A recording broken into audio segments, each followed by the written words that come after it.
Setelah polisi menangkap terduga pelaku mutilasi pria yang jasadnya ditemukan di dalam karung di Pancoran Mas Depok, Jawa Barat. Terduga pelaku merupakan teman korban yang dikenal lewat media sosial.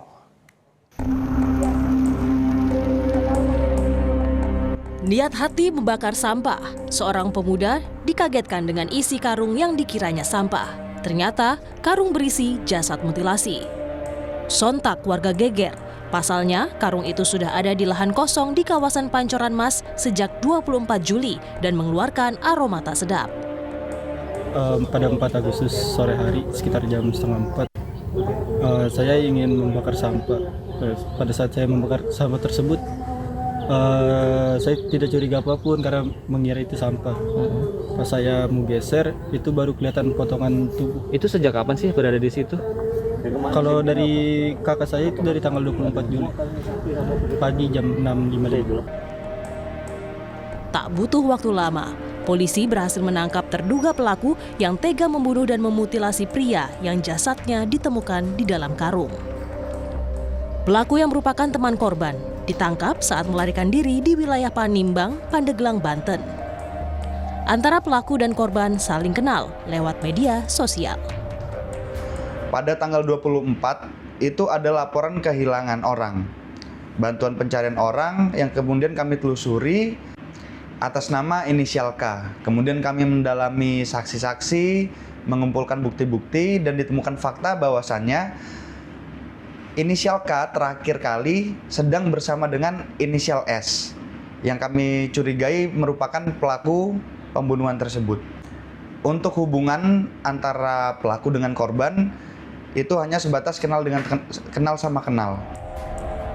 Polisi memeriksa intensif pelaku untuk mengetahui motif pembunuhan serta menyita barang bukti berupa sepeda motor dan ponsel milik korban yang dijual pelaku.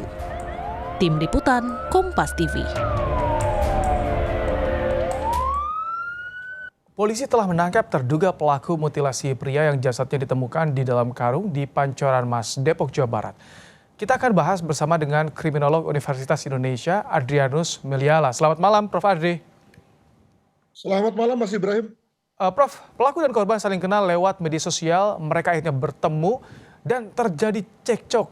Bisa dibilang tidak begitu panjang perkenalan pelaku dan korban. Tapi apa yang menjadi motif sampai ada kekerasan mengakibatkan nyawa hilang nih, Prof? Ya, dugaan saya adalah si pelaku tidak menyangka bahwa korban ini minimal dari apa yang saya baca di berita, itu lalu melakukan aktivitas yang mengarah pada seksual, megang-megang gitu. Nah, tentu bagi orang yang tidak terbiasa atau tidak memiliki hasrat untuk itu, maka tentu dianggap sebagai sesuatu yang menjijikkan dan lalu kemudian mengarah pada munculnya yang kita sebut sebagai hate atau kebencian.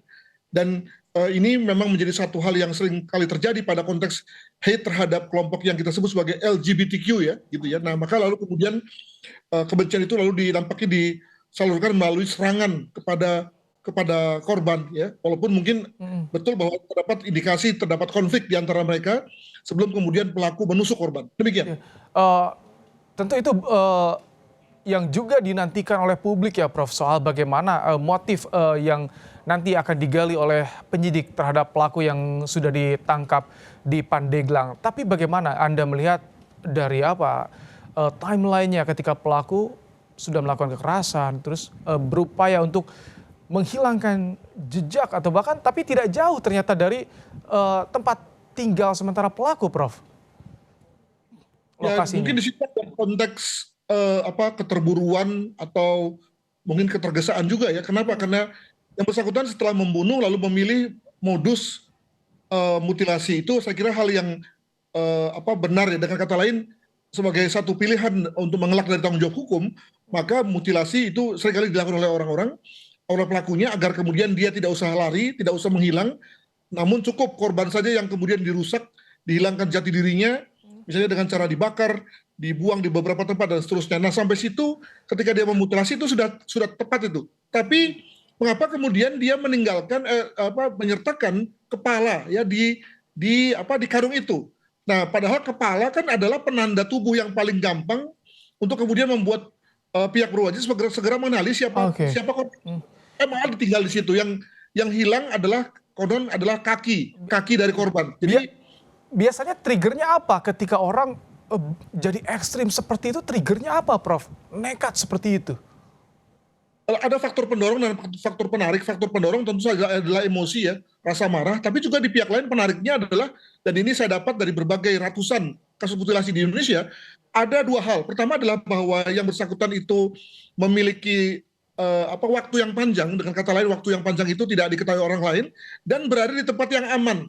Jadi kalau misalnya benar bahwa pelaku melakukan mutilasi, pembunuhan dan mutilasi itu dilakukan di rumah sendiri, di kontrakannya, maka jelas itu adalah tempat yang aman bagi pelaku. Dan ketika di kontrakannya juga tentu tidak ada orang yang datang ya, karena mungkin malam hari atau ya paling enggak tidak ada orang yang mengganggu pada waktu dini hari, maka lalu dia bisa dengan bebas memutilasi. Nah, dua hal itulah yang selalu ada yang menjadikan mutilasi dipilih sebagai satu cara untuk membebaskan diri dari tanggung jawab hukum. Masalahnya adalah bahwa ternyata dia melakukan kesalahan yang fatal, yakni mengikut sertakan kepala dalam karung tersebut, mana menjadikan dia ketahuan. Demikian. Prof, tapi ini pelaku juga menjual motor korban. Artinya ini ada upaya juga ya, Prof, dari pelaku menguasai harta korban. Nah, dengan adanya dua tindakan seperti ini, pembunuhan dan juga menguasai harta korban, harus bagaimana penyidik menginvestigasinya secara hati-hati, Prof? Ya tentu karena di Indonesia tidak memakai cara berpikir akumulasi ya, maka tentu dengan pengenaan pasal pembunuhan saja itu sudah cukup sebetulnya. Tidak lagi ada pasal-pasal tambahan yang lebih ringan. Itu yang pertama. Yang kedua, betul bahwa memang soal dia menjual harta benda korban itu memang menjadikan kita lalu bingung sebetulnya. Motivasinya apa? Apakah pertama-tama karena kesal karena dipegang-pegang lalu kemudian dibunuh dan kemudian hartanya diambil? Atau jangan sebetulnya dari awal hendak mengambil harta lalu kemudian dibunuh, dan sebetulnya yang namanya megang-megang itu adalah hanya kilas saja, hanya satu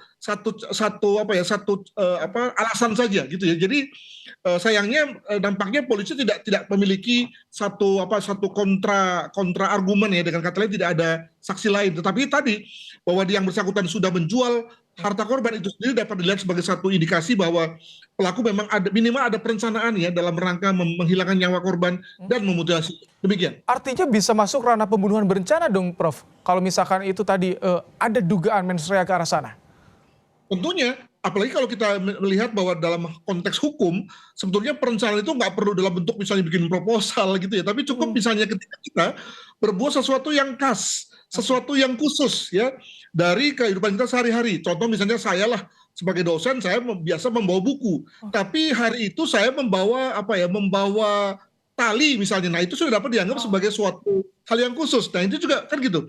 Ya dia biasanya ketemu orang di luar, tapi kenapa pada yang kali ini kok ketemunya di dalam ya, ketemunya di rumah ya. Jangan-jangan dia hendak menguasai harta korban pertama-tama dengan cara membunuh, dilanjutkan dengan memutilasi, baru kemudian menguasai handphone serta motor. Mungkin begitu. Oke, itu juga yang harus dibuktikan oleh penyidik tentu dalam pendalamannya hingga saat ini. Tapi Prof, bicara soal ini, orang baru kenal di media sosial tak begitu lama, berujung pada tindak kekerasan kriminal. Apa yang perlu diwaspadai oleh warga, Prof, soal pertemanan yang fana di media sosial, Prof? Ya ini juga menurut saya memang satu keanehan, jangan-jangan memang ini disengaja oleh pelaku, atau kalau kita memakai versi pelaku bahwa korban memang sengaja mengarah pada aktivitas seksual sejenis, maka memang dari awal memang kedua belah pihak ini memang ingin gitu ya. Makanya betul bahwa ini menurut saya terlalu cepat ini, apalagi kalau melihat rentang usia di antara korban dan pelaku yang beda 20 tahunan lebih. Iya. Rasanya kok nggak cocok ya. Tapi tadi mungkin memang dari segi pelaku memang merencanakan untuk menguasai harta korban. Tapi kalau di pihak lain mungkin korban memang ingin satu berhubungan seksual sejenis dengan pelaku. Mungkin begitu. Oke, baik. Tentu motifnya bagaimana itu yang jelasnya dirunut, nanti kita akan tunggu hasil dari investigasi yang dilakukan oleh pihak kepolisian. Tapi terima kasih Prof. Adrianus Meliala, Kriminolog Universitas Indonesia, telah menyampaikan pandangannya di program Kompas Malam hari ini. Terima kasih Mas.